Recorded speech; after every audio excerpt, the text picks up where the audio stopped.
बिस्मिल्लाहिर्रहमानिर्रहीम। अस्सलाम वालेकुम दोस्तों, कैसे हैं आप सब। मैं हूं इजाज़ अंसारी और आप देख रहे हैं इजाज़ अंसारी फूड सीक्रेट्स। अल्लाह बरकत दे आपके खानों में, आपके रिज्क में, आपके जायकों में। तो मेरे प्यार दोस्तों, आज मैं आपके लिए बहुत ही मज़ेदार, बहुत ही स्पेशल और खुशबूदार किस्म की चटनी की रेसिपी लेके आया हूँ। स्पेशल तरीके से बताएंगे और साथ ही साथ इसकी कुछ ऐसी बातें हैं जो नॉर्मली नहीं बताई जाती। इंशाल्लाह आज मैं आपसे वो भी शेयर करूँगा। तो यहाँ पे बहुत ही अहम चीज़ सबसे पहली कि ये है हमारे पास बड़े वाली खुश्क लाल मिर्च। ठीक है, ये आप जब भी मार्केट से खरीदते हैं नॉर्मली लोग इसको ऐसे ही यूज़ कर लेते हैं, लेकिन आपने क्या करना होता है, ये देखें इसके ऊपर कितनी डस्ट होती है, इसको आपने अच्छे से धोना होता है। ये बहुत ज़रूरी होता है। कुछ लोग इसको कपड़े से साफ़ करने का भी कहते हैं कि वैसे भी यूज़ की जाती है, लेकिन बिल्कुल गलत है। आपने अच्छे से खुले पानी में ऐड करके इसको धो लेना होता है। ठीक है, इससे ये बिल्कुल ख़राब नहीं होती और इसको आप ऐसी तड़के में और हर जगह पे यूज़ कर सकते होते हैं। ठीक है, तो इसी के साथ अगर आपको ड्राई चिल्ली की रेसिपी चाहिए, चिल्ली पाउडर की, मेरे चैनल पे वो मौजूद है, मैं चैनल पे लगा दूंगा। वो भी आपको मार्केट से खरीदने की ज़रूरत नहीं।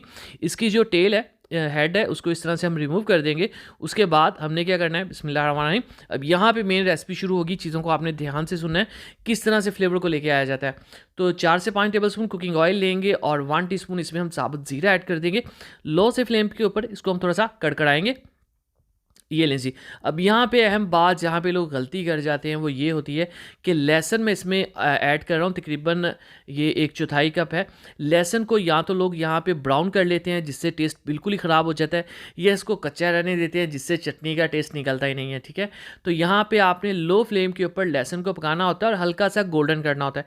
यहाँ पे ये नरम भी हो जाते हैं और जलते भी नहीं है। ठीक है, यहाँ पे आपने मिर्चों को ऐड करना होता है। ठीक है, इससे पहले ऐड करेंगे लहसुन जल जाएगा पकाते मिर्चों को, और मतलब कि लहसुन की सही से केयर नहीं हो पाती। इस रेसिपी में सारा काम लहसुन का ही है मेन, जिसका हमने फ्लेवर लेके आना होता है। तो लहसुन भी देखें सॉफ्ट हो चुका है बगैर जले हुए, और मिर्चें भी हम यहाँ पे अब इजीली जो है वो पका सकते हैं। मिर्चों को ज़्यादा पकाने की ज़रूरत नहीं होती, याद रखिएगा, लहसुन का इशू होता है। अब यहाँ पे इसमें हम पीनट्स ऐड करेंगे, यानी कि मूंगफली। ये भी 1/2 कप है और मेरे पास ये रोस्टेड थी तो इसलिए मैं इसको ज़्यादा पकाऊंगा नहीं। अगर आपके पास कच्ची वाली है तो आप उसको स्टार्ट में लहसुन के साथ या लहसुन के बीच में ही ऐड कर सकते हैं। ठीक है, तो यहाँ पे इसकी पकाई ऑलरेडी थी इसलिए मैं इसको स्टार्ट में ऐड नहीं किया, बिल्कुल एंड पे ऐड किया। अब इसके ऊपर कुछ मसालों की ज़रूरत होती है।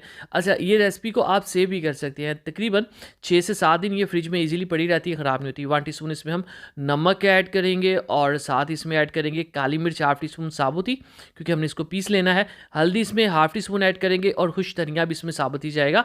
ये लें जी, थोड़ा ये गर्म है अभी, तो ये सारी चीज़ें इसमें थोड़ी सी क्रिस्पी सी हो जाएंगी, थोड़ी क्रंची सी हो जाएंगी, पिस भी जाएंगी आराम से, उनका फ्लेवर भी ज़्यादा आएगा बनिस्बत जो पाउडर मसाले होते हैं। ठीक है, अब इसको पीसने के 2 तरीके हैं। एक तो आप इसको कुंडी में रख के रगड़ लें, दूसरा ये आप इसको मशीन में ऐड कर लें। प्रेफरेबल ये है कि आप कुंडी में करें, उससे ये दानेदार रहती है और ज़्यादा अच्छी होती है। लेकिन हमें जल्दी है तो हम इसको जग में या ब्लेंडर में या मशीन में ऐड कर देने के बाद अच्छे से पीस लेंगे और फाइनल की तरफ चले हैं। बिस्मिल्लाहिर्रहमानिर्रहीम।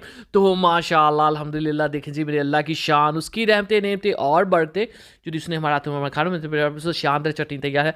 दुआ में याद रखिए, वीडियो को लाइक कीजिए, प्यारा सा खूबसूरत सा कमेंट कीजिए। जान सर को इजाज़त दीजिए, अगली वीडियो तक अल्लाह हाफिज़।